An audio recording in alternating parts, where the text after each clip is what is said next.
I shall kill it till love. So love when I wanna get another one, I go take and do it in I love. Waiting you love, oh. Maybe waiting I love, oh. Waiting I love, I go do well with all my heart, oh. Go no be vodka. Mr. Money Changer. But I know the ways that Mr.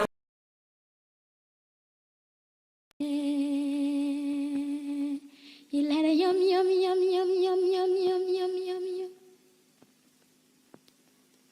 Naya pere, mat naya pese. You let a yum yum yum yum yum yum yum yum yum yum. Naya pere, muna kapela, chora kakisa, oyari hele pere, balungna baire.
Welcome to Political Justice.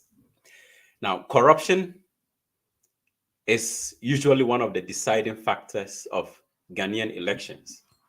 And leading up to the 2020 elections, one of the biggest allegations of corruption was related to the purchase of 2 military aircrafts from Airbus by the government of Ghana. The former president, who was vying for a second term, was implicated somehow in this allegation. He was assumed to be the person named Government Official 1 in the court proceedings that revealed this alleged incident of corruption. It put the NDC in a very difficult position leading up to the 2020 elections.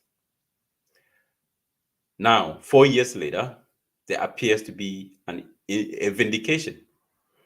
So we'll talk about this.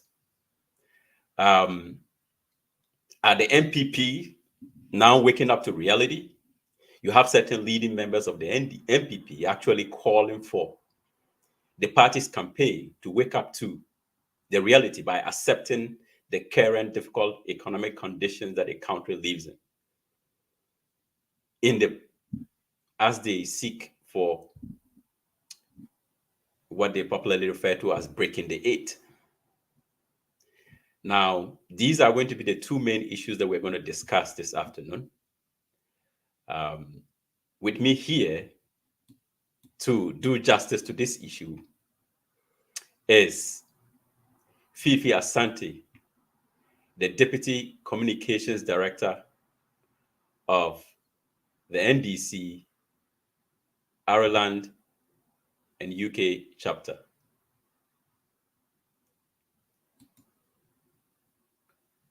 Welcome, Fifi. Thank you very much, Doc. Okay. Well, I'm expecting 2 other guests. Zita, who is the usual panelist. And then, okay, Zita is here. So we have Dr. Zita Seshi, who is a sociologist based in Canada. She is also a women's rights advocate, right? The leader of the Zitarian movement on social media. So Zita, you're welcome. Oh, thank you so much, Mark. It's good to see you, and good to see Fifi as well. Okay, so I'm expecting Bernard.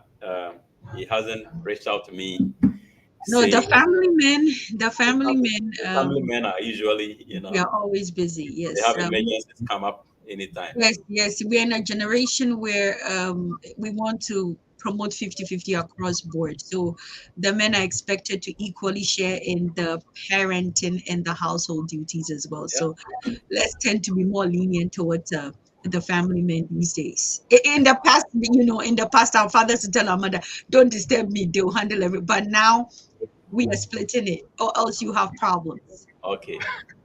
Yes, we absolutely agree. But so Fifi, you're welcome. We appreciate you taking the time. You're currently in Ghana, but you've taken time to join us. We appreciate you. Thank you, Doc. And I also appreciate you. It's been long overdue. I should have joined you guys way back, but my busy schedule sometimes doesn't allow me. So I just thought I would take the time out.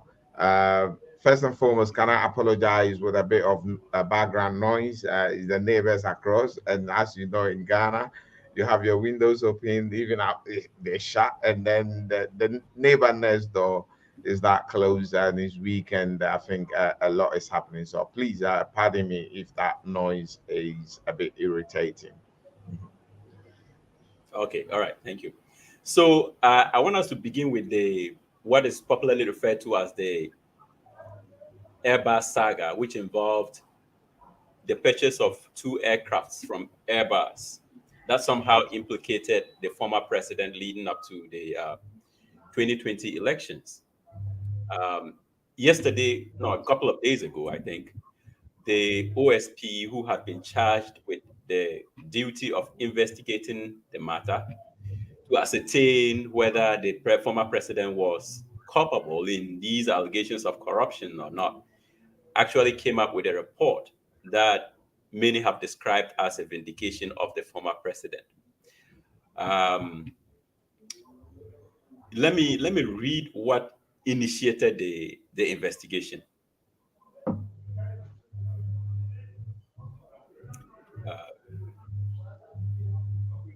Give me a second.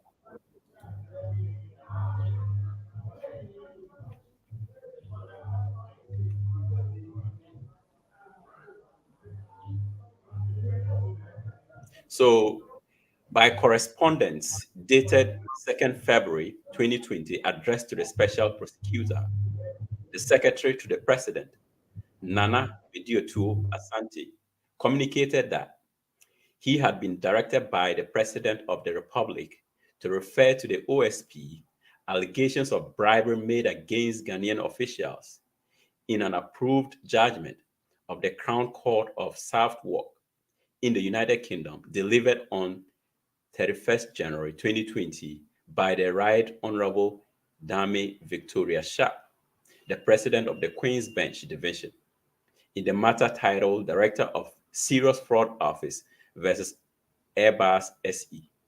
So essentially, it was the president of Ghana that directed the OSP to conduct allegations into this alleged case of corruption. Now, I don't know whether I should go into some of the allegations or what basically ignited this allegation of corruption against the former president. Let me briefly just give us a background. Please do, because when this whole situation started in 2009 to 2011, some of us were pretty young, and we had no PhD dreams inside. Because I was looking at the dates, I'm like 2009 to 2000. I was still in like high school or something. So Yeah. please. So, okay, so what happened is the transactions began somewhere around 2009. But now let me just basically summarize it. The issue is that Airbus had an intermediary who many people say was the president's brother. From the documents that I read, it didn't really name the person, they just named them by numbers. And Yes. apparently, Yeah. I'm sure that is like the government official one. Because I'm like, So government official one is alleged to be former President Mahama. okay. Yes, and there's an intermediary who is there's a US court case and the UK court case. They both name them, use different characterizations in terms of numbers. So, but the intermediary in question here is, from all indication, is Mahama's brother, who was sort of a middleman between the government of Ghana and Airbus in the purchase of these aircrafts. Apparently, now the allegation is that what I read is that Airbus basically approached him and used him as a conduit to do business, right? And according to UK and US law, that's a violation because they were using somebody who is close to a decision maker to attract business to themselves. Now, beyond that, Airbus then conducted an external due diligence, right? They contracted an external entity to perform due diligence regarding the transaction. And then the report indicated that the intermediary was a close relation of government official one, who was one of the key decision makers of the government in respect of the purchase of the aircrafts.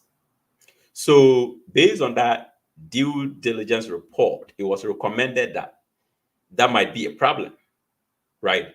Maybe perceived issues of conflict of interest, having somebody who is an intermediary also be related to the person who is one of the decision makers.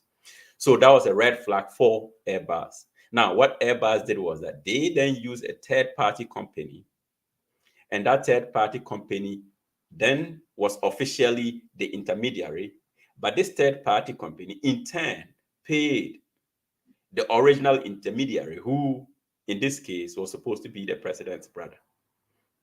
So they found that to be a violation of UK and US regulation, using a certain company to front as the intermediary, when in fact, in reality, it was another company altogether. So this judgment was a slap to Airbus. I mean, from what I read, there is no real implication of corruption by government official one, right? It is the way Airbus went about the business that the UK and US governments consider as a violation of certain regulations.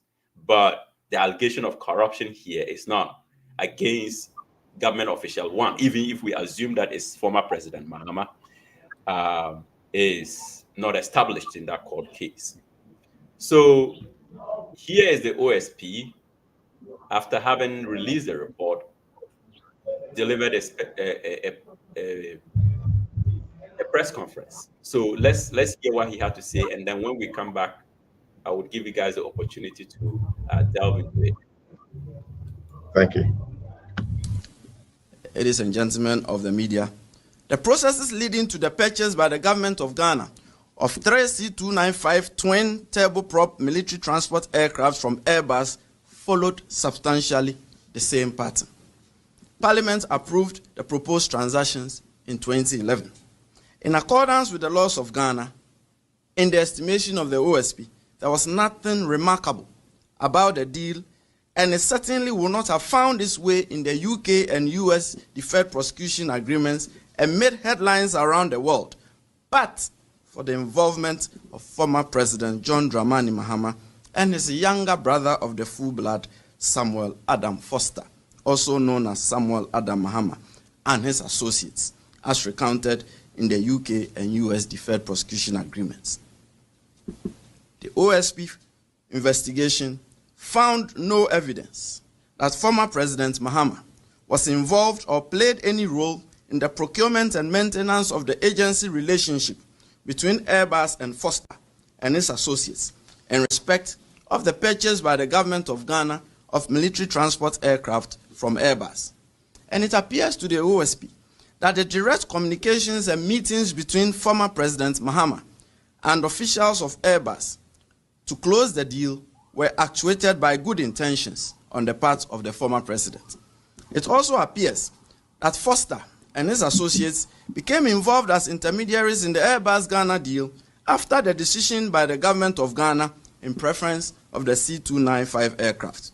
Therefore, it seems that Foster's Airbus intermediary role at the time his brother served as the vice president of Ghana was a case of luckless coincidence that attracted the disapproval of the UK and US authorities.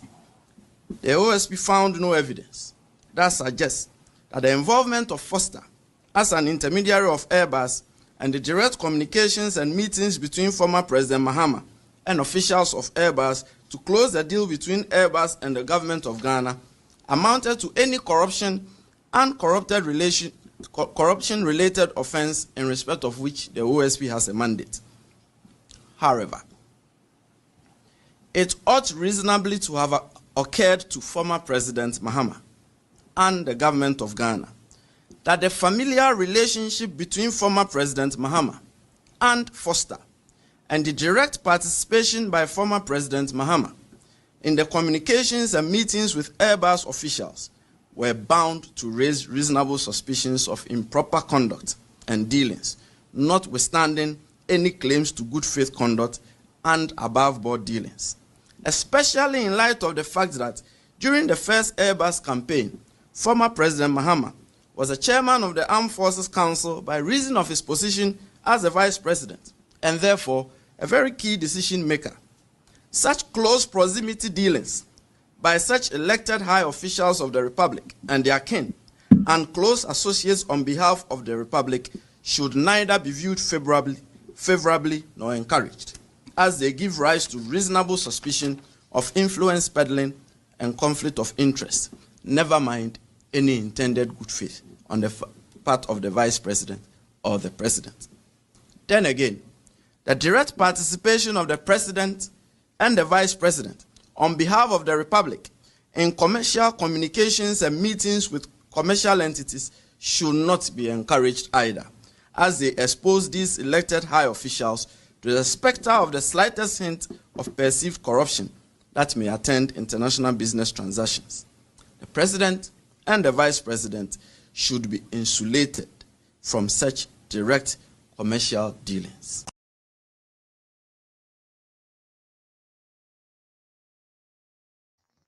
You're on mute. Yeah, okay. Yes, so now, when this news broke in 2020, I said the NDC wasn't going to win the election. And this is because of the history of Ghanaian elections being decided by allegations of corruption. In leading up to the 2008 election, there were serious allegations of corruption against the MPP government. There was the Hotel Kufuor Saga. There was the sale of, government residence to ministers. The prominent one being the Obechebi Lamte case, where he bought a government residence at a rich residency. And so, if you keep track of how Ghanaian elections have often been decided, there's always issues of allegation that normally would be the determining factor. So leading up to 2020 election, this was the biggest issue around corruption. And so I felt that it was in bad taste and there was no room for the NDC to win the election based on this. 4 years later, there seemed to be a vindication. Fifi, you are a member of the NDC, leading member for that matter. I will give you a first take on this. Thank you, Doc. And Zita, great to have you sharing the same platform with you. Yeah, it's been long overdue, as I said earlier, and it's a pleasure to be here, actually. Now, let me go straight to the point. Let me build on something, give you a bit of background, a bit of history into this, and why this particular case was blown out of proportion. And I believe many of our viewers and our listeners will understand how the West transact or do their transaction, and how sometimes Africans, we do transactions and we think, oh, there are certain things that we should not, or certain details that we can overlook. The West doesn't work that way. And that is what made this case as big as today it is that we're talking about. Initially in 2009, the government of Ghana, what the armed forces or our defense wanted aircraft. So the whole transaction actually started with Boeing.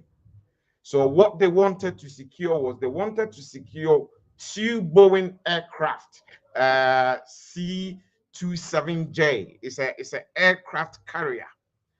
So when the transaction started 2009 with Boeing, which is one of the biggest aircraft manufacturer, American aircraft manufacturer, fast forward 2012, when the government of Ghana actually put their act together and they thought now we are in a position to purchase the aircraft. When they went back, the price that was initially quoted was, I mean, that it's been not inflated, but their budget, the price that they were initially quoted is gone twice as much or nearly twice as much from the 2009 to the 2012. So a decision from Ghana Armed Forces, from Ghana Defense, then looked at alternative. And we have to get that very right. They looked at alternative, and the alternative was, okay, Airbus, which is an European aircraft manufacturer, also designed a very good aircraft which will fulfill the same purposes as they were looking for to purchase from Boeing, which is the C-27J. But the Airbus one was C-295, which performs similar functions. And then the prices of the C-295 was far better. It was within the budget of Ghana government. So this proposal then came from Ghana Army, that our defense, to tell them that, look, let's go for Airbus. So the deal with Boeing, or the initial contract that was made with Boeing, was withdrew by Ghana government. And then they went with Airbus. And this is the foundation of the case. Why? Because aircraft are not like tomatoes, or they're not like motorbikes, or they're not like simple cars that you can walk into a dealership and buy and then walk away. Especially when it comes to defense aircraft, because the technologies in them, as going back into history a little bit, if you could remember the Afghan when they had the Afghan war with the Taliban, and then also Iraq war, there were certain American and European aircraft that at a point they were evacuating, they couldn't take them along, and they blew them up. Why? Because they had to do that to protect the technology that they had. Now, Airbus designing of the aircraft has a particular technology that is designed by Boeing, American company. There is a component in their Airbuses of that particular defense aircraft that is also designed by Boeing. As we all know, when aircraft are being designed, you have different companies designing different components. Like BEA in Britain, they design certain components for specialist defense aircraft. They design it for America. They will design the Rolls-Royce engines, the wings, and what have you. Within Airbus, if you could realize this particular case, they were mentioning Spain a lot. Why? Because this aircraft was being actually assembled or put together in Spain. Having said that, there are so many components that were coming from different European companies, and there was a particular component that was coming from the American aircraft designer or manufacturer, Boeing.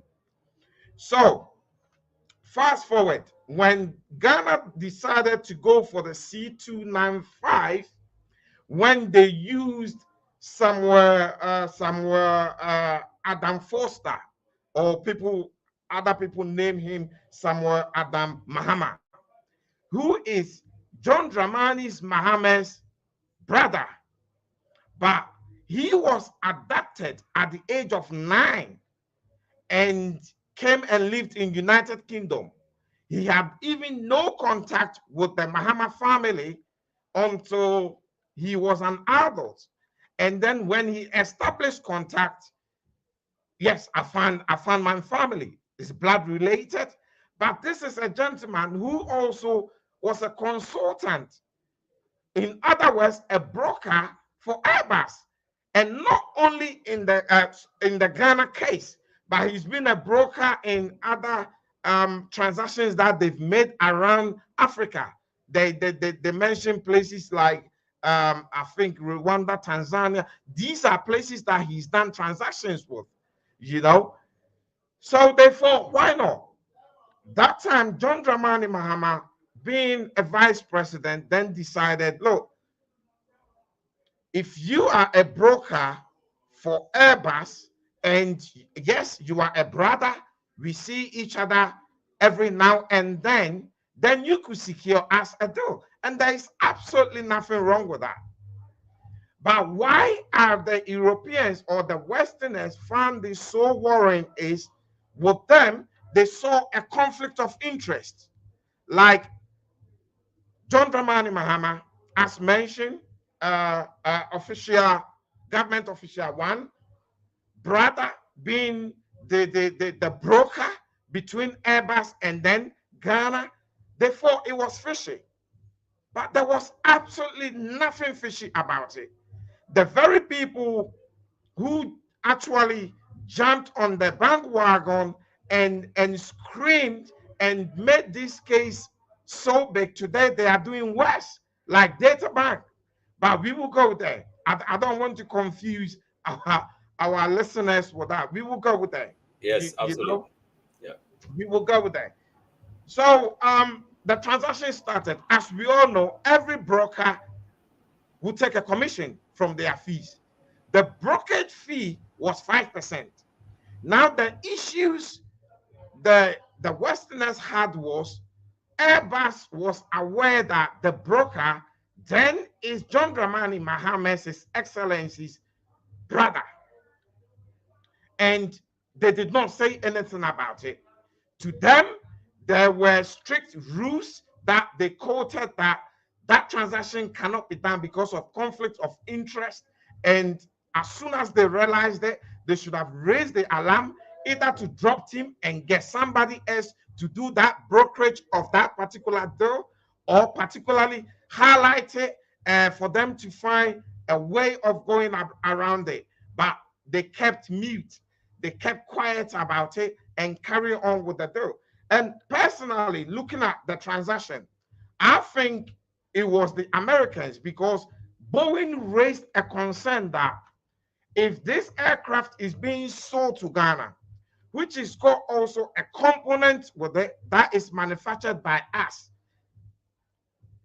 then we should have been kept in the loop about this deal and also the people involved. For instance, the broker involved. So it was Boeing who thought that the president, the vice president's brother, then Samuel Adam Foster, has actually taken the business of them and given it to Airbus. But that wasn't the case. Okay, so Fifi, let's come to the political question here. This news broke leading up to the elections. Now, you have given a very eloquent explanation of what happened. What was the NDC doing then? Because I didn't hear any spirited defense as you are putting up this afternoon. Because when I read the news item, I mean, it smelled like a case of corruption, especially that it involved the government, I mean, the former president's brother, right? So any average Ghanaian out there who heard this news, in their judgment, would have been that, it smelled bad. And so if they were going to decide who to elect on the basis of who is likely to be corrupt, they would have decided against the NDC, which I think was one of the contributing factors to why the NDC couldn't ultimately close the gap and exceed 50+1. So what do you Yes, say to that? Because I have an issue with NDC in the sense that NDC doesn't fight as much as the NPP does.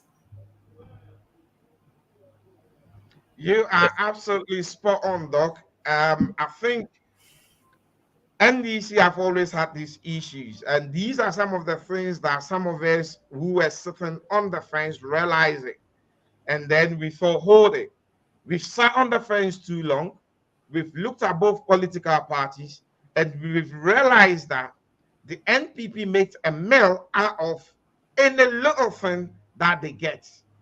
They will let fire with it and then run around the village or the country or the city with it and blow it. And the NDC doesn't, they were not communicating on that level.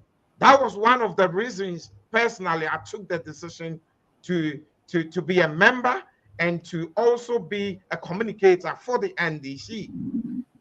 And Because also at with that time, media, the NDC doesn't occupy the media space as much as the NDC does. I mean, the MPP does. They had most of the giant media houses in their pockets, media personnel. So, you know, when these things come up, then there's no spirited defense from anybody because they don't really have control or access to media as much as their opponents. yes, that is correct. That is correct. And we've always said that, look, the media favors the NPP. I've always said the media have one rule for the NPP and the another rule for the NDC. In other words, there's a different marking scheme for the NPP when it comes to the Ghanaian media, and there's a different marking scheme for the NDC as well when it comes to the Ghanaian media. And that is something that we need to look at critically. Having said that, every Radio Gold was opportunity closed down for years. Radio we, Gold we was had closed an, down for years. that's correct. We had an opportunity to change that, and I think that has been one of the mistakes that the NDC also has made, and we've told them several times that we need to correct that. We need to critically have a look. Is building media relationship. Yes, many of the owners. It doesn't matter how right wing a media could be. When you have your communicator there, your communicator, if the host is being very hostile and pushing your communicator not to be able to be eloquent, not to be able to flow, it takes that communicator to make it public for Ghanaians to see what is happening. But in the past, we've been there, or some have been there, and they've sat there and they've kind of just had a laugh. And especially the Akan media, the P media, these were the ones that were used to do a lot of damage to the NDC. And critically, now I'm happy that we're looking at it and we're changing that narrative. All right. So, Zita, I'll bring you in here. I mean, you can express your own views about what you think about this story. But do you consider this as an interference in elections by, the UK and the US governments, because they released the major allegation of corruption that involved one of the leading candidates of a presidential election in another country? What do you think about this? And also, how do you think the NDC should have handled this matter? Because, in fact, what even granted more credibility to this story was the OSP at the time, Martin Amidu, who Ghanaians consider as a vanguard against corruption in Ghana. And he said former President Mahama should subject himself to, or should be willing to bring himself forward for investigation. He made a big deal out of it in the media space. And so the neutral onlooker hearing the OSP, who is highly regarded as an anti-corruption campaigner, would have sided with him. So And I think this ultimately impacted the 2020 elections. I just remember during that time I was in Legon, and I'm No, not no, gonna. no, no. You weren't in Legon. This is 2020 election. Oh, 2020 election, but when the whole transaction was going 2009, I was Yes, at the but the university. news broke leading up to Broken 2020. 2020. Okay. Yeah. I don't follow Ghana politics much as much because I feel like those of us who are extremely patriotic are extremely hurt by what goes on. So I don't follow Ghana politics much, and unfortunately, um my assertive nature has landed me in big soup on the Guardian TikTok. So I've learned the hard way to try and stay away as much as possible. I had big political dreams, but right now I'm like, I don't think I may have the guts for it because it's ruthless and it ties back to something he said that the Akan media and that and I'll answer your question, but that brings us to um a segment of the Ghanaian population who are not as I don't want to use the word literacy, but who are I think a considerable segment of the Ghanaian population electorate do not do their due diligence. Like we hear something and we run with it, and I think that political parties know that. The NPP is really aware. So it's the same. No, same with the Papano allegations. They run with it, and a lot of Ghanaians don't do their due diligence. We've seen it with the whole Chef Smith, an entire man scamming an entire nation with a fake Guinness record, and media agencies were roped in. So it ties back to what he said that we are in a nation that we don't do due diligence. But to answer your question, for me, I feel like it's always an imperialist move by the US and the UK to flout their power. That in as much as we may be a sovereign country, they have this level of power over us to a large extent to be able to release accusations of corruption during a timely election, and that was interference in some sense because they understand that, and again, it's always the West posturing our leaders as extremely corrupt. It helps them. It helps the narrative of making Africa looks incompetent, that we are not capable. And these are the reasons why, the West needs to kind of hover over Africa. So that for them is again a justification of colonialism and a justification of imperialism by releasing that document. And that was what when I was watching the special prosecutor on Joy FM whilst preparing. It was an hour long press release that he was talking about. That was something that keeps coming in my mind. That so is it because this whole issue was addressed in the Crown Court in the UK and in the US. That is why it's like, oh, we've harmed Mahama. Oh, that is why everybody's more receptive to it because, oh, if the West is doing it, then it is coming from, a good place. Like those people know their stuff and they do their work. So for me, I think it was interference. It's again the Western powers attempt to position our leaders as weak and incompetent, especially if you are the kind of African leader that does not like to, dance to their whims and caprices. The little they get, they will indict your name, and tarnish your image to position you in a different light. And we've seen it worked in the favor of the NPP with this whole Airbus allegation. So it is unfortunate from my perspective, but I think is it good? The question now moving forward, is it good news for Mahama at this stage? That is something, and I think that, like Fifi said, the NTC communication needs to be bulldozers. Like I have learned that the hard way as somebody who is consistently being attacked on social media. A lot of people go like, "Oh, I always get people, oh, Dr. Zita, don't come to the level of these people." Every day I have people, don't be degrading yourself, don't come to the level of these people. I said, no, when you are fighting with dogs, you need to fight like a dog.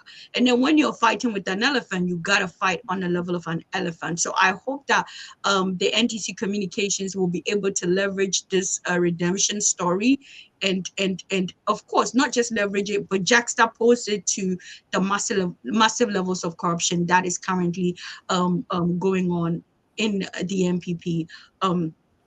government. So yeah, to conclude, I do agree that the Western powers were trying to flex, and they did that to show us that yes, Africa might be sovereign and have sovereign leaders, but we will always position Africa as a weak continent because they have leaders that are extremely corrupt and inefficient, and it did work in the favor of the MPP. Yeah. All right. So we have Dr. Bernard Akalbion. He's turned off his camera at this point, but yeah, he's just joined us. He's an economist based in Atlanta, Georgia. So Bernard, you're welcome. No, we can hear you. You're muted. Hello. Yeah. Okay. So we are talking I about. apologize profusely. I had internet issues, connectivity issues. I just got it sorted a little over 10 minutes ago. This is a third world problem. That's not an excuse. Right. I think my neighbor was mowing his lawn, and Xfinity, they forgot to bury the cable, so he ended up mowing over the cable, so it was broken, but I didn't know at the time, so I went outside and I figured it was broken, so I had it replaced. We'll accept this excuse, but so we're talking about the Airbus saga, and in my opinion, it influenced the outcome of the 2020 election, because I strongly believe that the leading determining factor of Ghanaian election is corruption. And so whoever the allegations of corruption is always against or heavily burdened on would be the one to lose the election. And for me, leading up to the 2020 elections, in this Airbus saga was the biggest case of allegation of corruption. And, Ghanaian political parties have a way of concealing corruption until the second term. So, I mean, it's like with this MPP government, it's like we've been hit with a hurricane of corruption, right? It's like we didn't really see it coming. The moment we went into 2021, a truckload was offloaded, pretty much like all of a sudden.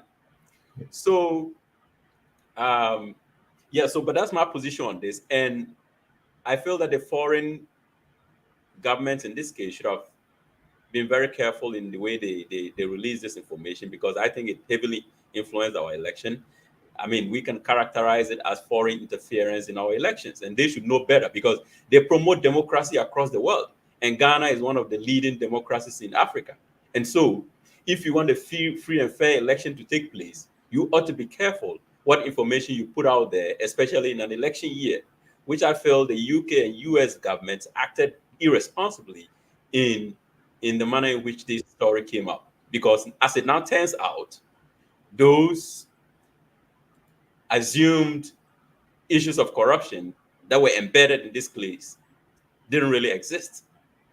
Now, another thing is the media. I always say media is pretty much, or journalism is dead in Ghana. Really, you can hardly find any journalists in Ghana. And so the best way to counter that as a political party is to also have a strong media presence so that you can oppose the other side. But if you are expecting a neutral, independent media out there to look into the facts, fact check, and deliver the news in a very transparent way, you would be deceiving yourself. Let's just face the reality. There's no longer genuine journalism in Ghana. It's partisan. And so if you want to counter, or if you want favorable news, you have to enter the media space as a political party. So Bernard, I'll give you the take on this. What is your position on what has transpired around this issue of Airbus and the political implications? And yeah, thank you so much. Yeah, so I wouldn't even say a lot, because I think the truth comes out anyway. We can pretend that the extremities are the norms. It's not as if we lean towards some party, so we're always going to stand with them regardless of what happens. I mean, the law is the law. Whatever happens, the law has to take its course. The law did the work that it was supposed to do. It vindicated His Excellency President John Dramani Mahama. And then the matter has been put to bed. But we cannot pretend as if it didn't have an impact on the outcomes of the 2020 elections. You and I, everybody knows how important the impact of foreign information is in Ghana. If the same issue was raised from Ghana, from within Ghana, people would have probably just taken it with a pinch of salt. It wouldn't go as far as it was supposed to go. But it coming from a developed country, a country that is viewed by the world as a juggernaut or a powerhouse when it comes to the global geopolitical economy or whatever, it definitely had an impact. And then, like Dr. Zita said, things like Papanum, it was just a grand scheme just to denigrate His Excellency John Dramani Mahama. And we know how perceptions of corruption do work in Africa and in most developing countries. People just take it, they are not going to do any due diligence, and then they just run with it. Currently, the issue, which was before the appeals court, I'm talking about the case of Japa, the forcing case. and the minority leader in parliament. The ambulance case. Yeah, sometimes you just need to take the loss and then you move on. But the Attorney General doesn't seem to do that.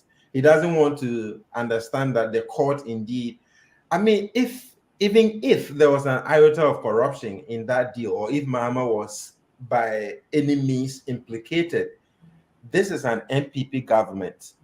This is somebody who was employed by the MPP. The office of the special prosecutor was actually set up by His Excellency Nana Addo Dankwa Akufo-Addo. So if indeed there was even an inkling of corruption there, I don't think they would have vindicated him the way they did. And then going back to this issue of corruption again, it's as if we are watching a replay of what happened in 2020 again. Sada Jida, I was on a page today and it looks like they are trying to bring those issues. I know they are non-existent, there's nothing in there, but the whole MPP party has kind of been thrown into desperation and they are just throwing anything at the wall and seeing what is going to stick. So the opposition party has to be, they have to be very circumspect in the way they deal with the public. Because sometimes people will just say, oh, this thing, it's not true, or there's no way anybody's going to believe this. But people believe it anyway. This exactly goes back to my issue with also taking possession of the media space. You got to enter the media space as well and fight. You get what I mean? Yeah. Because the independent media is not verifying stuff. They are not holding certain individuals' feet to the fire. Yeah. So, for instance, this particular case, in fact, it involves several countries, right? The whole Airbus fine that was eventually delivered by these courts involved other countries. For instance, there was Malaysia, Sri Lanka, Taiwan.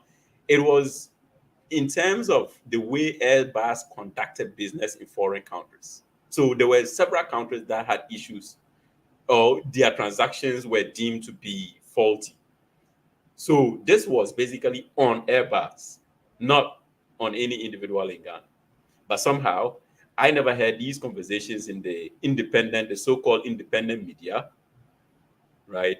Yeah. Because it doesn't seem like it exists in Ghana, in my opinion.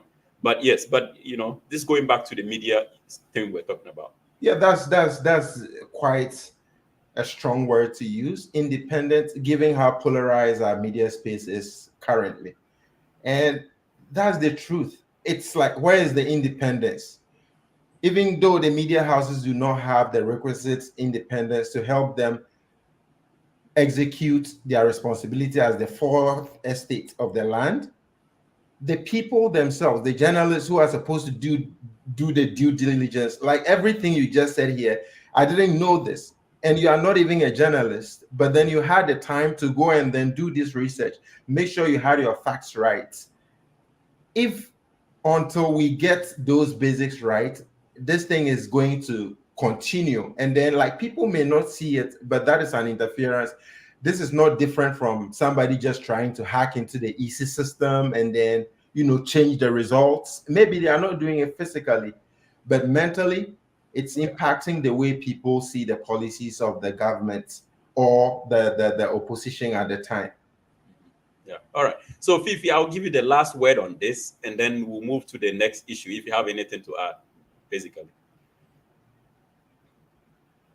You are muted. Yeah. Yes. No, you're muted again. Right? Yeah. Is that better? Yes. Yes. Okay. Okay. Thank you very much, Doc. As Dr. Zita actually said earlier, that the lack of due diligence in our country or Africa, majority of Africa countries is really worrying. And we all know this is how the NPP operates. If you go back all the days of Nkrumah, and I thought that was the 60s, and maybe the Ghanaian public in 21st century, the thinking processes and what have you would have been slightly better. It's not, because in the 60s when Nkrumah was being overthrown, they used the same strategy by lying to the soldiers and telling them how a tunnel was dug from the castle to the airport. And then they fought Nkrumah and overthrew Nkrumah. The soldiers asked them, we found no tunnel and we found no gold. And the officials who lied to them, which was the Danko Buzia party back then, were looking at the faces of the soldiers and were laughing. This was actually caught in Nkrumah's book, the Dark Day of Ghana, and it's surprising that it's quite surprising that we're still falling for such. Why? Because we don't sit down, we don't read into detail. Because in 2020, when the judgment actually came from the UK court, it had nothing to do with Ghana officials being blamed. Ghana officials were mentioned, but it had everything to do with Airbus. And that was where they got it wrong. The media then turned the story around. We allowed the same Dankobuzia party to turn the story around. So we need to have the best eye view. We need to be very careful how these people pick little things and build a story around it. And we need to make sure we nip it in the bag as quickly as possible and communicate the fact to the Ghanaians. The damage has been done, unfortunately, too little, too late. But one person that I'll congratulate actually is the office of the special prosecutor, or the special prosecutor himself, Kwesi Ejaben. He did a painstaking work, detailed it, went through it, nitty gritty, every detail he captured it. And I would say kudos to him. He's done a fantastic work on this Airbus scandal issue. Thank you. Okay. Dr. Ghana? Yes. Yeah, just a little follow-up on what our chairman said. You know, and there's something apart from the law courts, the judiciary, there's something also called the law of public opinion. And I don't know if there's some lopsidedness in the way we look at issues in Ghana. We all know when this OSP was Office of the Special Prosecutor was first set up, it was Martin Amidu who was appointed to lead it, right? And what happened? The man called the sitting president the mother serpent of corruption.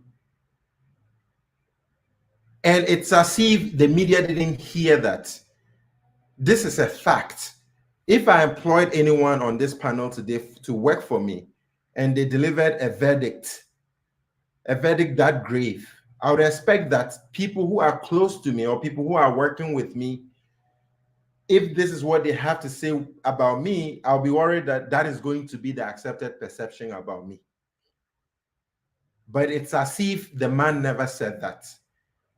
That was a verdict delivered by an employee of the president, and then he had to abdicate the scene. But His Excellency John Dramani Mahama, this was just an allegation. I didn't know, maybe there was some flipping or there was a reversal of the procedure. What I know is you are innocent until Yeah. found guilty. I didn't know you are guilty until you are found innocent, depending on who is involved. So that's what I just wanted to. The bias when it comes to dealing with MPP and NDC, I find that worrying. And Yeah. until we are able to mete out sanctions to them equally, or we are able to crack the whip regardless of whose ox is being gored, we are always going to have this foreign interference from countries such as the US and the UK in our politics, and that is not going to augur well for our political future. Okay. All right. So now let's move into what I refer to as, or I put it in the form of a question as to whether the MPP is waking up to the reality. Because there's something that is happening that I haven't quite seen ever since I've been observing Ghana's politics. That the ruling party that is also contending in the upcoming election is openly admitting to the hard economic conditions in which we live.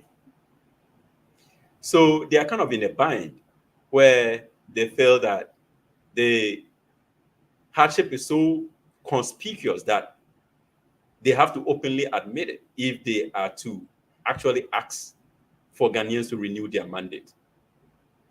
The former, I think he was a former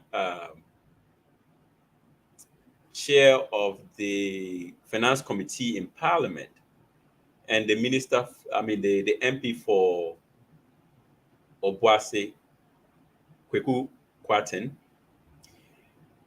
He wrote an article. Now, later on, subsequently, after the article was published and he was interviewed, he said he wrote the article for internal consumption and that it leaked out of that internal circulation into the public. And so he figured he would jump on it by just publishing it himself. And the article says to break the eight, we must first break the norm. Now, he writes an article which doesn't explicitly blame the MPP for the current condition that Ghana is in, but he characterizes as more or less bad behavior by government since the beginning of the Fourth Republic that has put Ghana in the current situation. And the article is pretty short. I'll read it. I don't know if you guys had the time to read it, but I'll read it for our listeners if they haven't seen the article. It's pretty short. It's not going to take me long to read it. And then we'll address the issues that he raised and also ask the question whether he's been sincere by characterizing it the way he did without pointing a finger at a particular government as being basically the predominant cause of the current condition. So he says, Ghana's Fourth Republic has given 8 years to ruling parties, not more. Beyond, now give me a second here. Beyond loyalists of the various political parties, voters believe that when one political party governs for some time, they must leave for another political party to come. That voter belief is coming from something we hear all the time. All politicians are the same. Let one go and let another come. When MPP are looking to break the eight, it is an expectation coming at a time when hostile external factors have imposed considerable hardship on the average Ghanaian voter. But it is not just external factors that threaten our chances of electoral victory. The economic problems Ghana is facing today at both the national level and in households are also the cumulative effect of many decades spanning different governments of the bad politics and economic mismanagement that have characterized the governance of our country. Since independence, we have survived by constantly overspending our means and borrowing to finance overspending. And many of these expenditures are just bad prioritization. We always offer higher interest to lenders, borrow more, use a part to repay previous debt, and the rest to pay for the current year's overspending. So we have been running our country's economy like a Ponzi scheme. That's a very strong word. The economy is struggling today because lenders are now refusing to lend to us. It is just like a Ponzi scheme going into crisis once people stop depositing their monies with them. Many Ghanaians, myself included, worry that if we continue along the path we have been walking, our democracy will collapse. And with it, all our political parties. To save our country from this looming danger, the political class must acknowledge this reality and change behavior. And we don't have time. Since independence, the political norm has been that a political party going into election must sing praises of its past achievements and make high sounding promises for the future.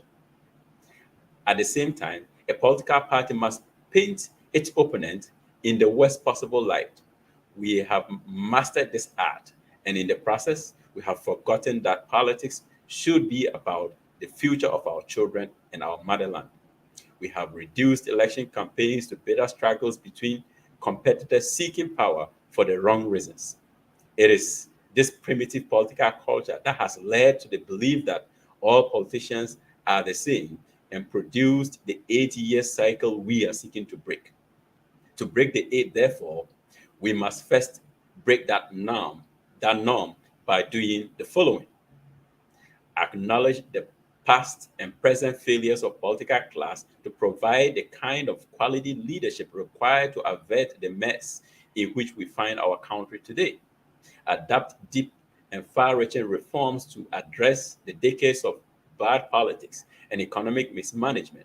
We must convince voters that we shall be ruthless in our determination to fix this country, that we shall stay the course no matter the challenges, and that there shall be no sacred cows. We must lead by example.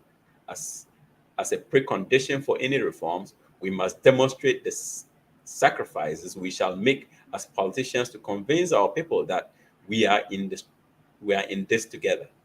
We must address the concern about how much of our national resources we spend on ourselves as politicians and take steps to overhaul the corrupt public procurement regime we inherited from previous governments and have continued to live with. Once we lead by example, we can say with integrity to our people that we are sinking in a common boat and call all Ghanaians to duty. As a political party, if we sincerely believe and can demonstrate our faithfulness to these commitments, breaking the eight will follow naturally. Thank you. Right. So this is the article eloquently written by Kweku Kwaten, who is also the MP for Obuasi, a former deputy minister of finance, and then I think he was just the immediate past, chair of the finance committee of parliament. He characterizes the problems in transgenerational terms, spanning multiple administrations. Is he being sincere here? Does he have a point? Did you guys expect him to explicitly call his party out for sharing the biggest blame when it comes to this problem? Let me start with you, Fifi. Thank you, Doc. It was great listening to you, reading this article by MP for Obuasi. Doc, there's one thing that many Ghanaian politicians have done in the past and still do. They talk the talk, but do not walk the walk. And this is what is putting our country back year upon year. Every year, you see Ghana retrogressing. Until the NDC comes into power, they will take 5 steps ahead, and then the MPP will come and take us back. And I don't want to go so much into data today with regards to that. But has he said the right things? Yes, he's hit all the right calls, no question about it. That is what it is. This is what has been killing our country, Ghana. is what Akufo-Addo or President Akufo-Addo then referred to as the Gettysburg economy. And he promised Ghanaians that he was going to move Ghana away from such. And that was one of the things that Ghanaians bought into and then voted the MPP. Many Ghanaians were wooed of such promises because we could sit back and realize or analyze some of what our problems were. And who will not vote for somebody who will tell you these are the problems and these are my solutions, and I'm going to take you from it? Many people did that. There is no country that has developed to the Western standard, may it be America, United Kingdom, Germany, Malaysia, China today, without going through industrialization. But what we are doing today as a country, as Ghana, we are not going through industrialization. We haven't done that yet. But we want to build on a shaky foundation and think we can compare ourselves to the West. As sometimes Bawumia will mount a platform and say, this thing, I'm the first in the whole world, first in Africa, and what have you. You are nowhere near there. They spoke about the drones and they said they are the best in the world. And I've gone on platform and I've said to them all day, America and United Kingdom and many of these developed countries do not need medical drones because they have better transport access, maybe air, rail, or road. But you do, so don't hail it as a biggest achievement. It's because it's solving a problem for you at the moment. But look, let's look at some of the things that he mentioned. Reforms. We should lead by example. Yes, we need the reforms. What kind of reforms do we need? We need economical reforms. We need how we manage this country and leading by example. The MPs, the government, they have to lead by example. They sit on their high horses, drive their V8, and everybody else is down there. They when they are ill, they fly themselves to the West to make sure they get the best medical interventions, while the citizenry would then walk to the local hospitals who are short of equipment. Not long ago, they demanded, after the death of a Jusso MP, they demanded that they should have their own hospital. And I was laughing at it. Why? Because when COVID hit, and then our Prime Minister, Boris Johnson, had COVID, Boris was taken to the hospital that I treat myself, I treat my children. There was no special hospital for the Prime Minister then. Who wanted their own hospital? Why? The MPs. Oh, really? After the death, yes, just a few months ago, after the death of a Jusso MP, what's the name again? John Kumar. Yeah. After the death of the John Kumar, on that very week in their sitting at Parliament, they demanded for their own hospital to be built for them. Can you believe this? Instead of fixing the hospital, making sure the hospitals are well equipped, doctors are well paid, and then it will be hospitals for all. So these are some of the reforms and leading by example that he's mentioning here. What we are doing as a country as we speak is just sticking sticky plaster on a crack that needs proper solid concrete to be filled, and it will crack again. He mentioned of economy, and everything he mentioned about economics is right.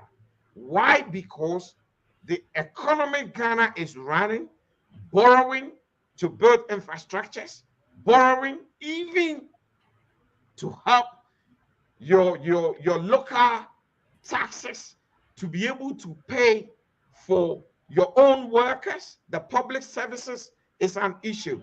We need to look at this critically, and we need to ask ourselves, There are certain things that as a country we are doing. There are certain budgets that we've taken upon ourselves that is not needed.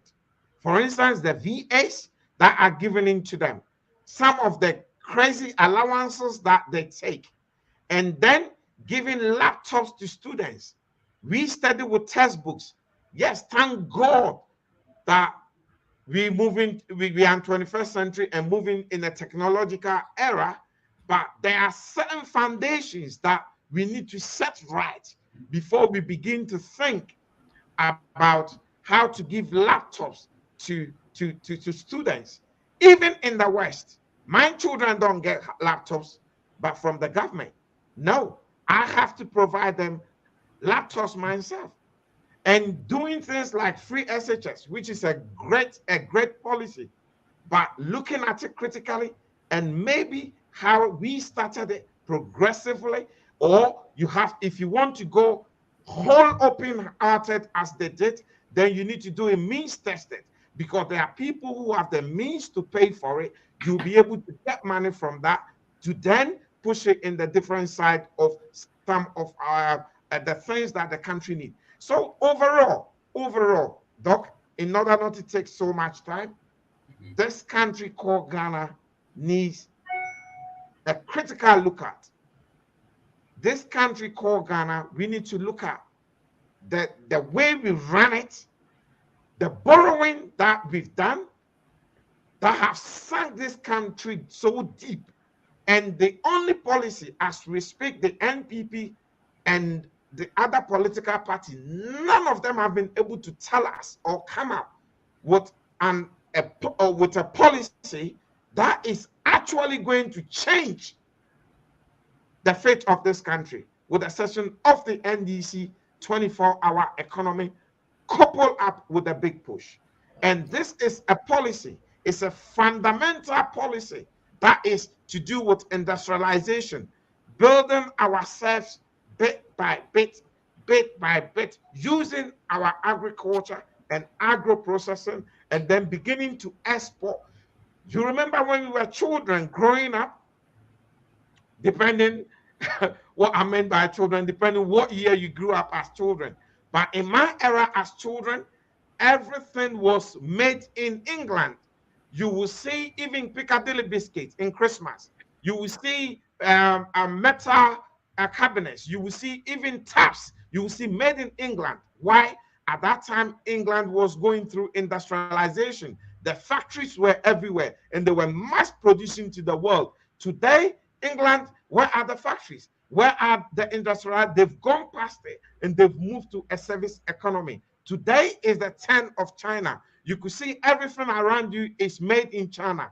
Now we can also learn from it and say, look, it's about time we need to manufacture things for the African countries, other African neighbors, for them to see that the things being manufactured in Africa is made in Ghana or are made in Ghana, and also things for the West. And then begin to build our industry. Once we begin to build our industry, we will be good to go. Why? Because we have the raw materials. We are the source of the raw materials already.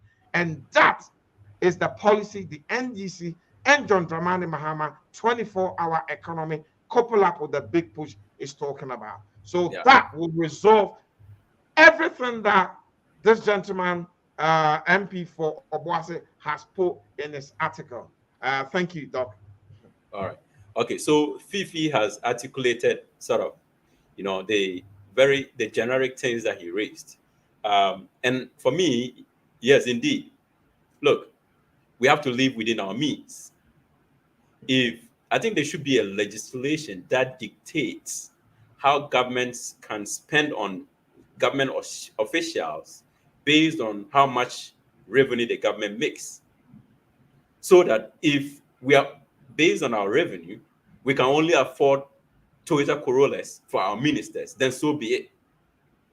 Because you cannot really borrow money to enable your government officials to live in leisure, to live luxuriously. I mean, it's not. In your home, you cannot do that. You can rely on credit cards. You can do that within the short term, but it's going to come back to bite you. You will soon realize that it's not sustainable. You Oh, understand? yeah. So it should apply to a country whereby if you're not making much as a country, you cannot afford certain things. It's as simple as that. If ministers are driving Toyota Corollas, that's what you can afford. It gets you from one place to the other. The status symbol of driving an SUV, I don't really get it. But you are spot on with respect to, and he was spot on as well with respect to us spending beyond our means. The roads But are not good.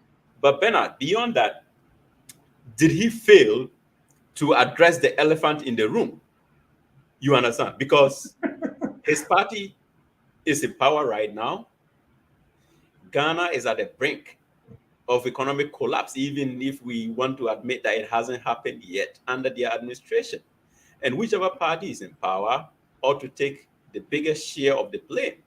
But the guy never mentioned his party. He didn't basically, he characterized it as if it was every government that is the cause of this problem. Did he? I mean, what's your take on that? Thank you so much, Dr. Agana. I think when Chairman Fifi was speaking, he did make mention of means tested. If you guys remember, I do mention this a lot when it comes to free SHS. He also mentioned agriculture, what I refer to as the green gold.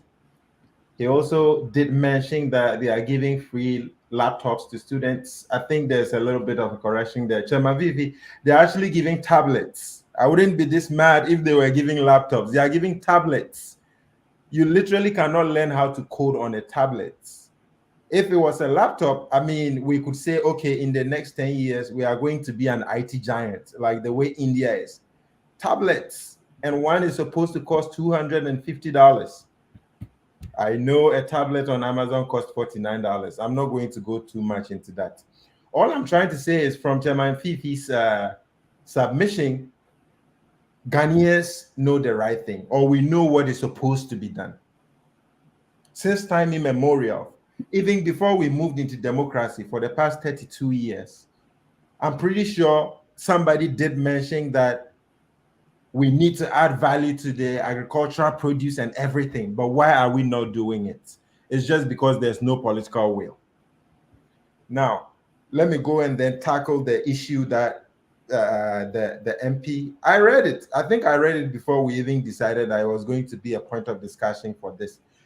And you made mention of a salient assumption that whatever we do as individuals, then countries should be forced to do that. I keep saying on this show that when you look at the economy, right, in total, a nation, it starts from the individual, is the basic economic unit, then it goes to the household, then it goes to societies, and then the nation at large.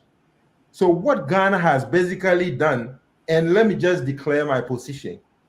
I'm 30% with the MP, and I'm 70% not with him for the sheer hypocrisy.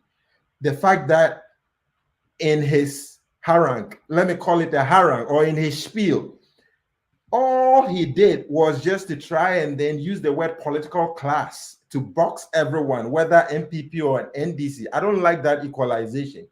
This is an issue. You've driven the economy into a ditch. You have to own up to it.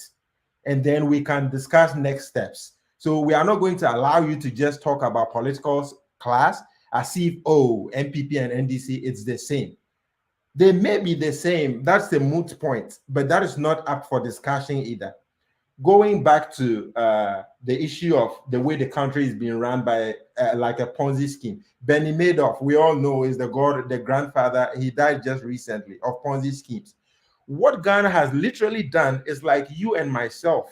We have credit cards, and then we are not paying off the credit cards. And when we see that we cannot afford our basic needs, we go to Bank of America. Let's say we had a Wells Fargo credit card. We go to Bank of America, apply for another credit card, and start using that.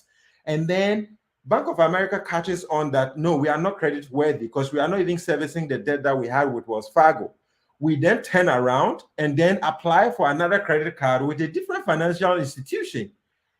And it has got to that point that all these financial institutions have And then occasionally you use one of the credit cards to pay off your pay debt. to pay off the other credit card. Exactly. Balance transfer. Yeah. They'll say, okay, so for this period, you can just decide to transfer your balance. We'll just give you a 6 month within which you don't have to pay interest. And then you just take all the debt, transfer it to this credit card, and you are now in the circle. You are in a fix. They've all caught up with you and you don't know where to turn. This is not the time. And this is something that you did, because the amount of money that this government has borrowed since 2021 is more than everything that Mahama borrowed in 5 years, or even the NDC's 8 years with Professor Mills and then His Excellency John Dramani Mahama. It's more than that. So that is what you need to own up to. Don't come to us talking about political class. 32 years of democracy. The NDC has been in power for 16 years. You have been in power for 16 years as well. And then if we look at the debt stock throughout these 32 years, suddenly from 2020, we see that you are just borrowing. There's unbridled borrowing in the economy. And as you are borrowing, nobody is seeing where the money is going to. Like Chairman Fifi was saying, we can't see, and I always say this, people don't mind paying tax, or people don't mind paying taxes. They just want to see their taxes at use. It's the same thing. If you are borrowing, debt by itself is not a bad thing, but what are you investing the debt in? Are you borrowing to consume? In the case of Ghana, yes, they just borrow and then they turn around and then they share the money, call it a day, and then everything is supposed to go back to normal. It's not just him.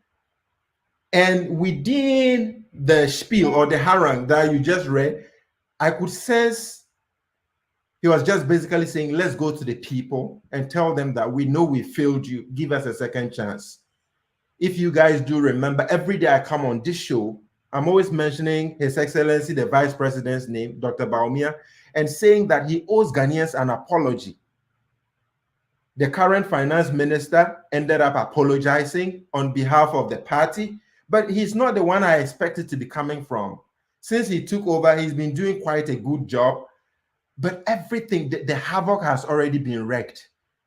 So these people are telling us that they suddenly had a come to Jesus moment and they decided to change their hearts.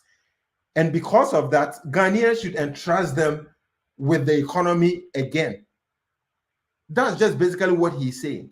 So everything that he was saying in there, it doesn't have 100% sincerity that I would have expected that it had. You should have been able to point to your party that, look, this is the mess that we've created. Because it's like I could sense fear in his diction. The choice of words that he decided to use, I could sense fear. And part of that fear was coming from he being genuinely concerned, a human being who, when he accepted to represent his people, knew that I was going to do a good job to just further the cause of this country, right? And then he gets there and it's like, there's nothing that I can do. And my kids, I'm pretty sure his kids are in Ghana, and he's thinking, what does the future hold for my children? Is this the way we are supposed to go? I'm pretty sure people within the party are going to censure him. He's going to be castigated, of course, for writing such a piece. But he was just being human at the time. And the other part of his harangue would have been the fact that he thinks it's still possible to break the 8, which I don't think it is. I'll go back to political will again. He said something. He said there will be no sacred cows. When I was giving my first submission, I did mention, I used the phrase, regardless of whose ox is being gored. It's the same thing. There will be no sacred cows. Is he telling me that His Excellency Dr. Baumia, in the 1% chance that he becomes president of Ghana, will have that political will to prosecute whoever is guilty, regardless of whether they were in the MPP or not? That will be my question to him. He can't. Let's take the NDC. In 1983, I'm not that old, but I read. In 1983, legend has it that when the hunger crisis was in Ghana, people used to queue for food and other things. Now, There was Rawlings's cousin who also went to queue for the food. You know Rawlings, he's not going to give you preferential treatment because you are cousin to the president. And I think this man got into an argument, an altercation with a woman who was in the queue. And what happened was the man was overcome by anger. He pulled out a gun and then he shot this lady. This is a story that was shared with me by our party chairman, Esidin Ketia. I was with him, and then we're discussing certain things, political will. And here's the thing. Immediately that happened, Rawlings used all the resources he had at his disposal, made sure that this guy was taken to court, and then had to face the law. The judge, the attorney general at the time, it was a lady. She was scared. You know, she didn't know if Rawlings would be pleased with it or not. So she was kind of coward, and then she gave up letting Rawlings's cousin walk free. And Rawlings took the case to a higher court and appealed with all the resources that he had, that the judgment was not fair. And guess what happened? The guy was convicted and he was executed on live television. His own cousin. The gods are not to blame. Odewale made a statement. He said, if crocodiles eat their own eggs, what would they not do to the flesh of a frog? That is what I call political will. Are we going to have that leader who is going to come and then say, look, even if you are my own son and you want to bring a whole country down, you'd have to go down? Is there ever going to be that point? Is the Honorable Kweku Kwarteng saying that the next NPP government, that is what they are going to do? That would be my question. I guess not. I guess they won't be able to do that. Yeah, all right. That is where the hypocrisy that I'm talking about comes in. Okay. So I'll just leave it there and then turn it to Dr. Zita. Yeah, Dr. Zita, are they trying to say that they are going to set out on this election without really saying so?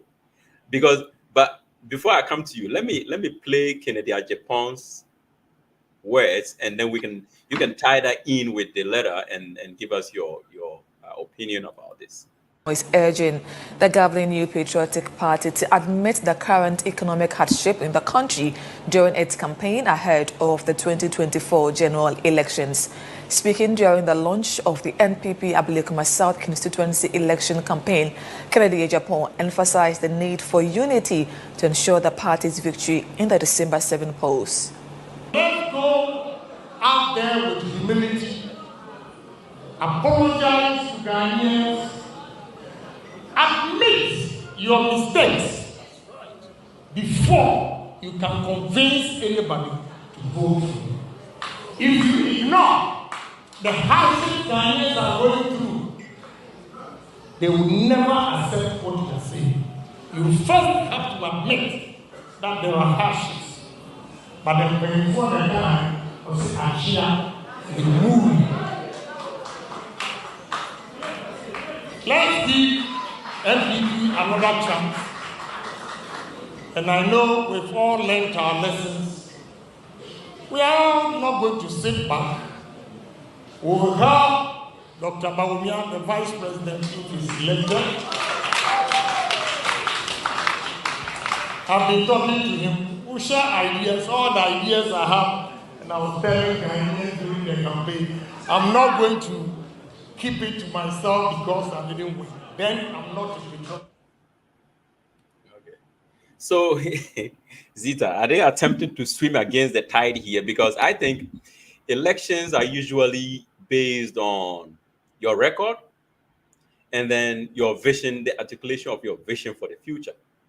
If you don't have the record and then you don't necessarily articulate any appealing vision for the future, yet you are saying that you should be given, your mandate should be extended.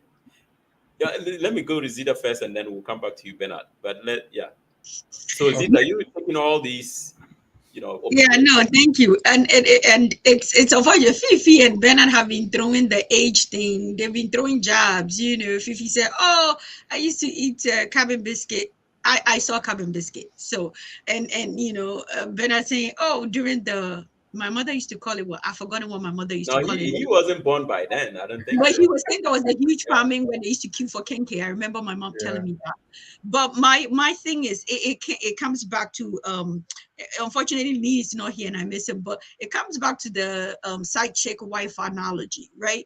The MPP now is acting, humble.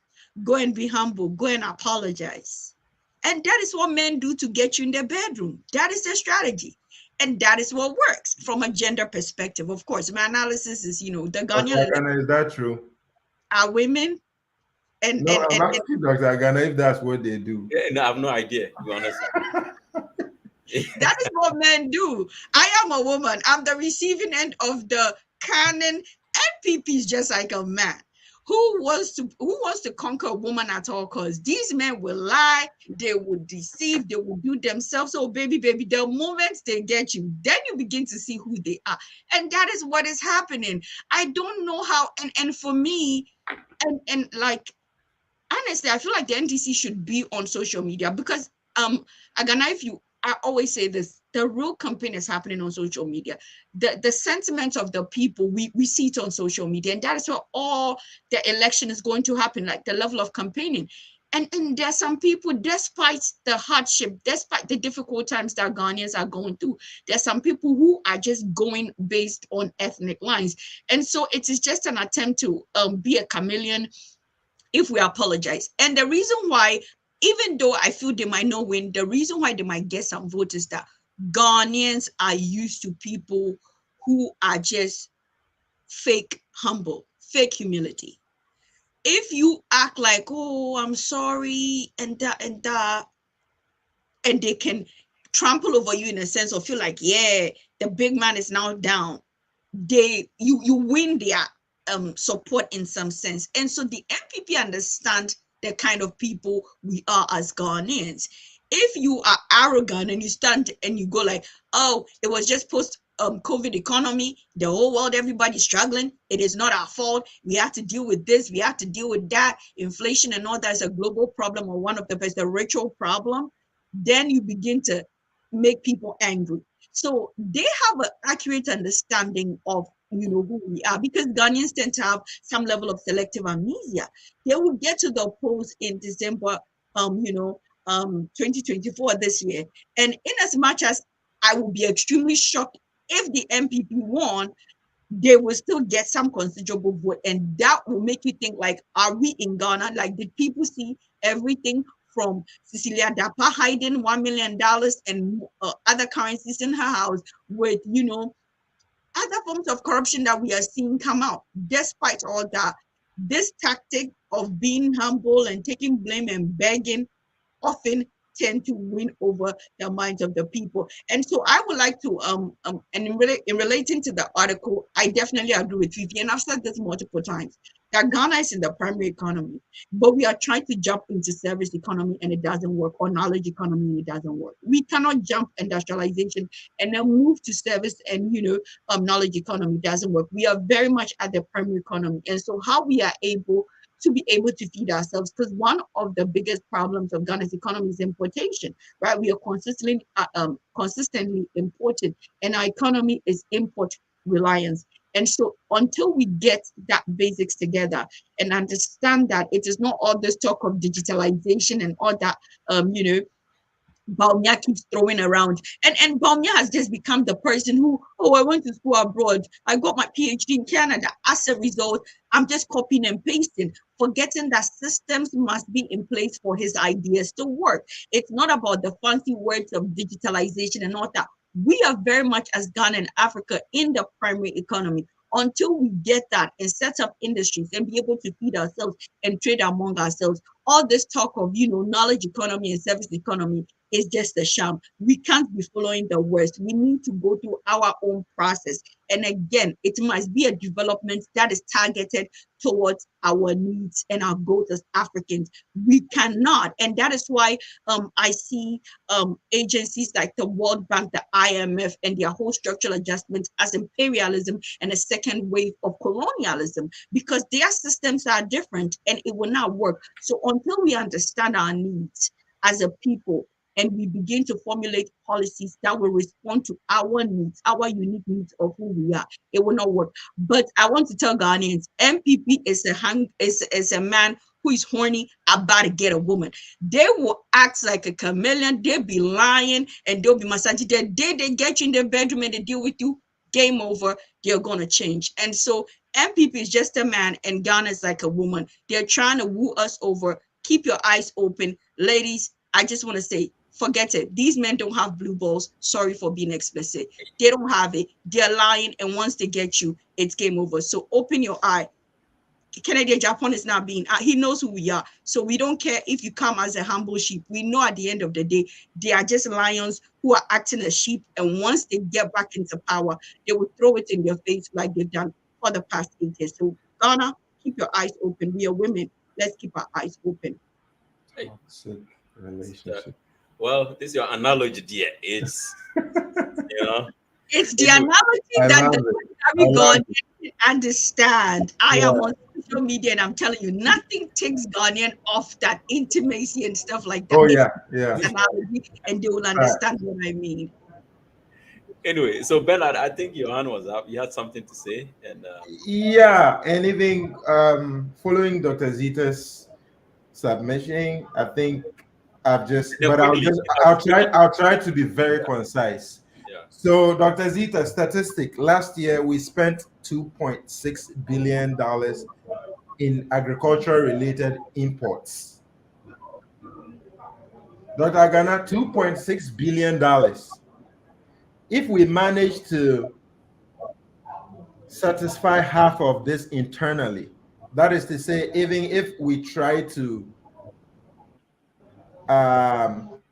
cater to half of this amount of importation internally, we could the city, although there are other issues, it would have been around 10.511 and not the 16. That is why I call the green gold agriculture. Like they both said, we are a primary economy. We have to focus on that, right? But let me just move away. That was just an interesting statistic, by the way. The MPP, like I was saying, they are telling us they suddenly had what I call a come to Jesus moment, and they've decided to change their hearts. Notice how when we're watching the video, when Kennedy Japan was saying, you know, as every human being, when you've wronged somebody, you just go cap in hand in all humility, and then you beg for their forgiveness. When he said we need to go and then beg these people, let them know that we are with you, we know the hardships that you are going through and everything.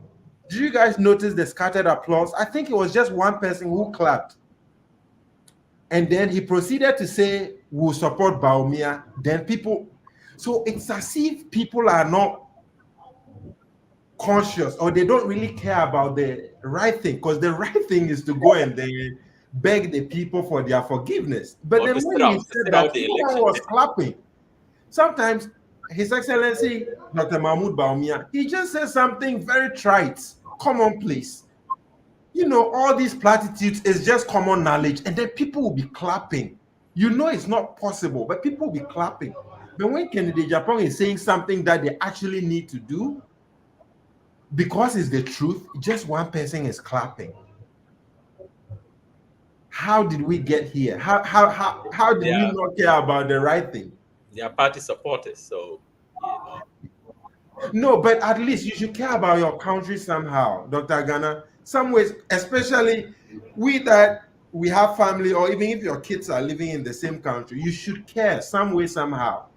I mean, and sometimes they go like, you diaspora people, every day, you know, you are talking. It's because we know how difficult it is to make money. We know what it, how systems are supposed to work. So of course we are going to talk, and we are going to keep talking, because it's also our country. The fact that you are not currently in the country, or you are not physically in the country, doesn't mean that you shouldn't care about the country. We care. That's why we are talking.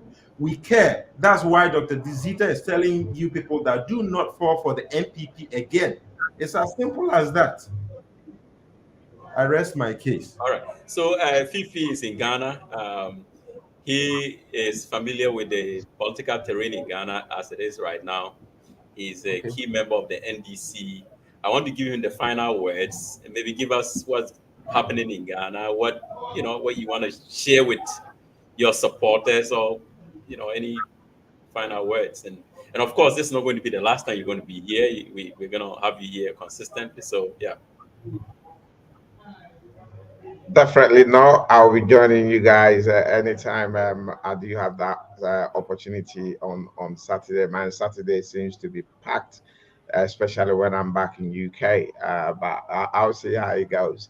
Thank you, Doc, and I think I've loved it, and I'm still enjoying it. We've really touched on all the important stuff today, and we should keep it up. Well done to you as a host, and well done to your panelists as well. Amazing team. The consistency and the delivery and the Dr. Zita's analogy is is always amazing. Yeah. Okay. Thank you. Yes. At the moment in Ghana, I've been in Ghana nearly 2 weeks. Looking at the terrain. I would say the grounds looks really good for the NDC party. One, because people are tired, they are fed up. And in politics, as we all know, there is something called incumbency deficit theory. After being in politics or after being in power for 8 years, 10 years, 11 years, some of your policies begin to bite, and then people begin to hit back. So that is one thing that is hurting the NPP. That is one. With them, not some of their policies, but almost all their policies are biting them, with the exception of the free SHS, which is actually to the advantage of the citizenry, but to the disadvantage of the government itself, because it's like a Dracula is sucking out the blood, the money of the coffers of the government, and is killing that government. So that incumbency deficit theory is hitting badly at them. Secondly,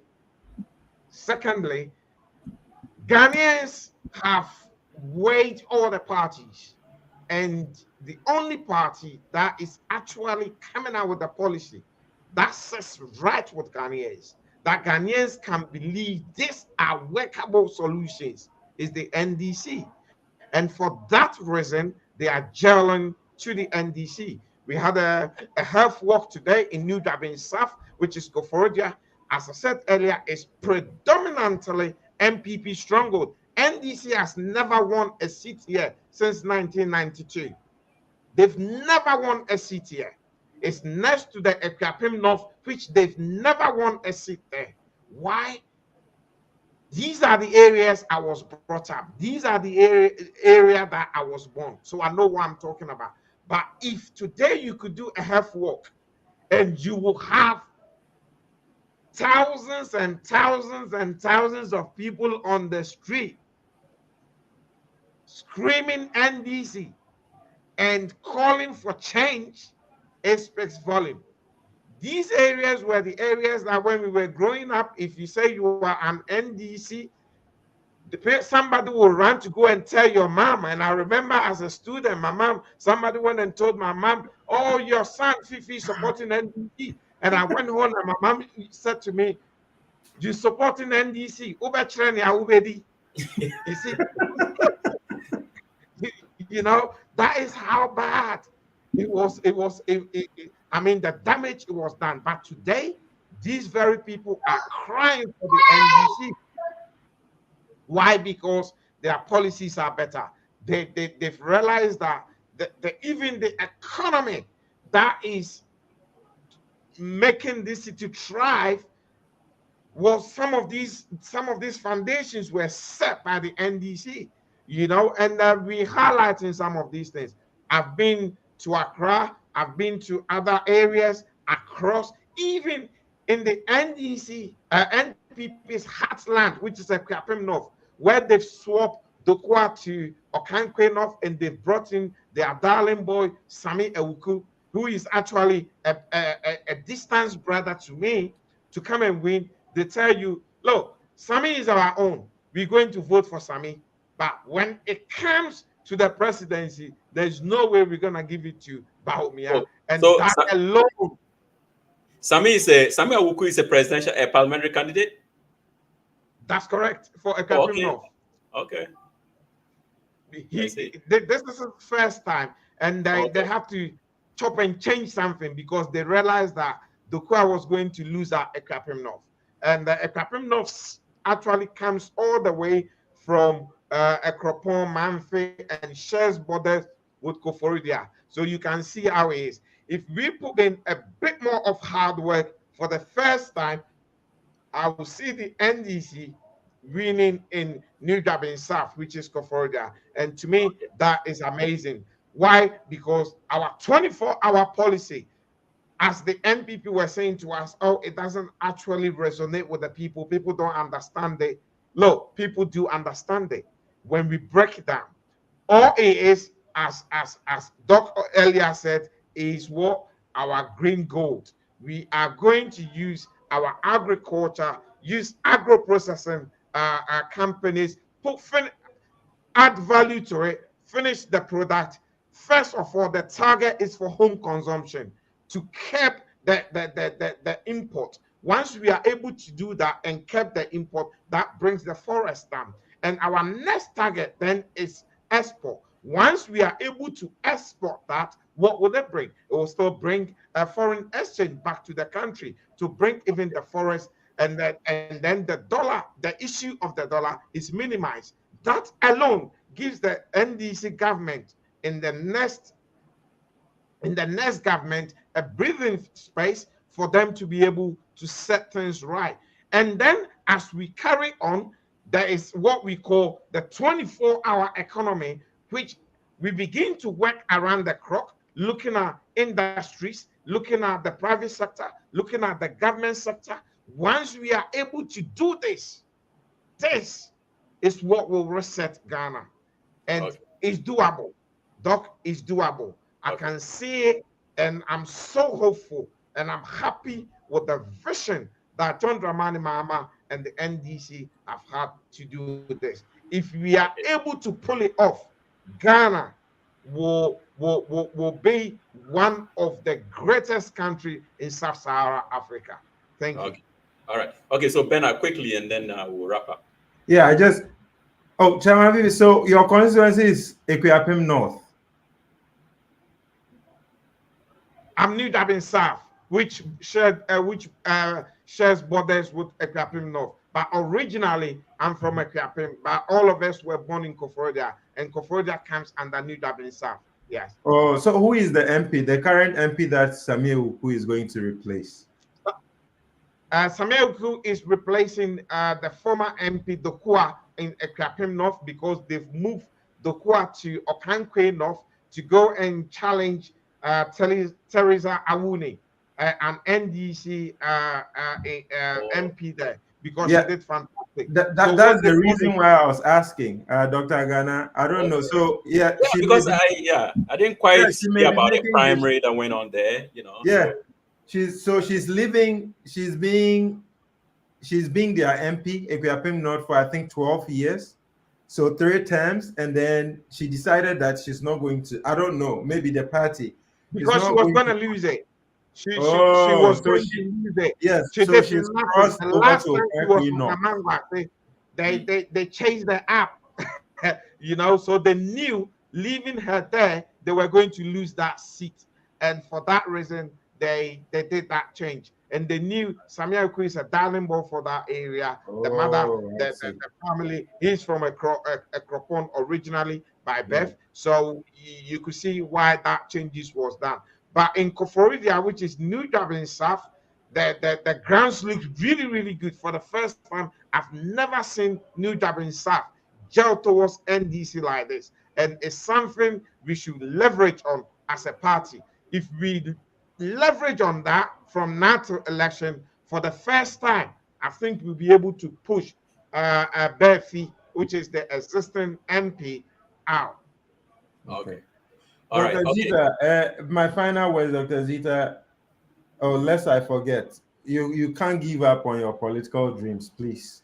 I know you don't have a brother spirit. We need you in Parliament. Thank you, Dr. All right. Yeah. Okay. So, well, anyway, I have a Ghanaian picnic to attend. The Ghana Association of Greater Boston is organizing a picnic, and there's Ghana Fest. There's Ghana Fest today here too. Oh, okay. So as soon as we wrap up, I'm heading there anyways. But so, well, thanks Fifi a lot for joining us this afternoon. And of course, Zita, Bernard. But you didn't let me have my last words. Oh, okay. Well, yes. I thought you're not being fair to me. My last words to Ghanaians, to my Ghanaians, please make sure you are voting based on track record and credibility. Make sure you're not carried away by party jargons like digitalization and this and that. You are also doing your due diligence, read the party manifestos, and make sure you are reading the various sector report, education sector report, mining sector report, and all the various sector report. And just finally remember, you Ghanaian citizens are the wife, the political parties are the husbands, and the side chicks are, the friends of the political parties. It is time to appease the wife. They will do everything to appease you. But once they win you over, guess who benefits? It is the side chicks. That is the friends of the political elites that benefit. So keep your eyes on the ground. We need change. Things are really hard, and I wish Ghana the very best. Okay. All right. Thank you for breaking it down in a way that we can understand we the layman relationships between politicians and the ordinary citizenry. But again, of course, thanks a lot, guys, for making it this afternoon. We thank our viewers as well. Without them, it'll be almost useless to hold a show like this. And people we hope to host you again. And then until next week, I wish you all the best in the rest of the weekend. Thank you guys. Right. Thank you for having us. All right, bye.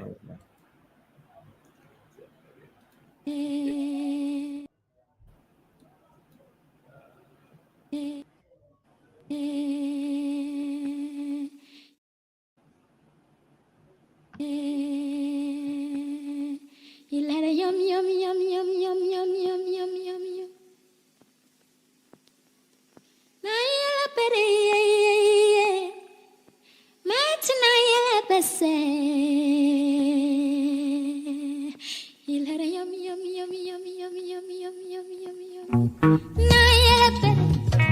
Nayela pere, muna kapela, chora kakisa, oyari yela pere, balungana baire, tupa ani, imping tuna, santa tapage, ayu tu tele, masankele yura, babantu yara, oyari yela pere, bongana baire, tupa ani, asikul tuna.